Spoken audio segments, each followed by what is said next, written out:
Assalamualaikum warahmatullahi wabarakatuh. Saya Tiara Alfa dari Prodi Manajemen akan menjawab beberapa soal UAS pada mata kuliah Ekonomi Mikro. Yang pertama yaitu jelaskan mengenai dengan konsep biaya produksi. Terdapat biaya produksi jangka pendek dan biaya produksi jangka panjang. Jelaskan keduanya beserta fungsinya. Baiklah, konsep biaya produksi adalah semua pengeluaran yang dilakukan oleh perusahaan yang mencakup berbagai faktor, seperti bahan baku, tenaga kerja, mesin, dan masih banyak lainnya, guna menghasilkan suatu produk atau jasa. Biaya produksi jangka pendek adalah biaya yang dikeluarkan oleh perusahaan dalam periode waktu yang relatif singkat, di mana sebagian faktor produksi tidak dapat diubah jumlahnya.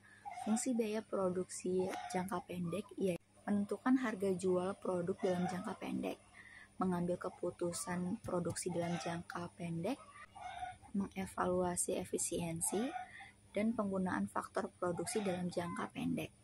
Kemudian biaya produksi jangka panjang adalah biaya yang dikeluarkan oleh perusahaan dalam periode waktu yang relatif cukup lama, di mana semua faktor produksi dapat diubah jumlahnya. Fungsi biaya produksi dalam jangka panjang yaitu merencanakan investasi jangka panjang dalam faktor produksi, menentukan skala produksi yang optimal untuk mencapai efisiensi jangka panjang, memilih teknologi produksi yang paling sesuai, dan meramalkan biaya produksi di masa depan. Lalu soal yang kedua yaitu bagaimana keseimbangan jangka panjang pada pasar persaingan sempurna terjadi, apa yang menjadi faktor yang menentukan keseimbangan jangka panjang. Jelaskan. Baiklah, keseimbangan jangka panjang pada pasar persaingan sempurna dapat terjadi ketika semua perusahaan dalam pasar tersebut mencapai kondisi keuntungan normal dan tidak ada intensi bagi perusahaan lain untuk masuk atau keluar, serta harga sama dengan biaya total rata-rata minimum. Berikut beberapa faktor yang menentukan keseimbangan jangka panjang yaitu 1. Keuntungan normal merupakan pendapatan total perusahaan sama dengan biaya totalnya, termasuk biaya eksplisit dan biaya implisit. 2.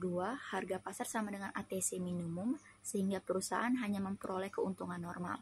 Jika harga pasar lebih tinggi dari ATC minimum, perusahaan akan memperoleh keuntungan supernormal, dan perusahaan lain akan masuk ke pasar. Sebaliknya, jika harga pasar lebih rendah dari ATC minimum, perusahaan akan mengalami kerugian, dan beberapa perusahaan akan keluar dari pasar. 3. Skala ekonomi dan disekonomi.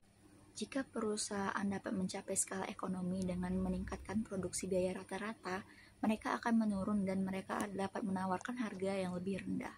Namun, jika perusahaan terus meningkatkan produksi hingga mencapai skala disekonomi, biaya total rata-rata mereka akan meningkat dan mereka mungkin tidak dapat bersaing dengan perusahaan lain. Lalu soal yang ketiga, apa yang dimaksud dengan diskriminasi harga? Jelaskan macam-macam diskriminasi harga. Baiklah, diskriminasi harga adalah suatu tindakan di mana penjual menetapkan harga yang berbeda untuk produk atau jasa yang sama kepada konsumen yang berbeda. Macam-macam diskriminasi harga yaitu diskriminasi harga tingkat pertama, penjual menetapkan harga yang berbeda untuk setiap konsumen sesuai dengan harga maksimum yang bersedia mereka bayar. Lalu diskriminasi harga tingkat kedua, penjual menetapkan harga yang berbeda berdasarkan jumlah barang atau jasa yang dibeli oleh konsumen. Dan yang terakhir, diskriminasi harga tingkat ketiga. Penjual membagi konsumen menjadi beberapa kelompok atau segmen berdasarkan karakteristik tertentu seperti usia, lokasi, atau pendapatan.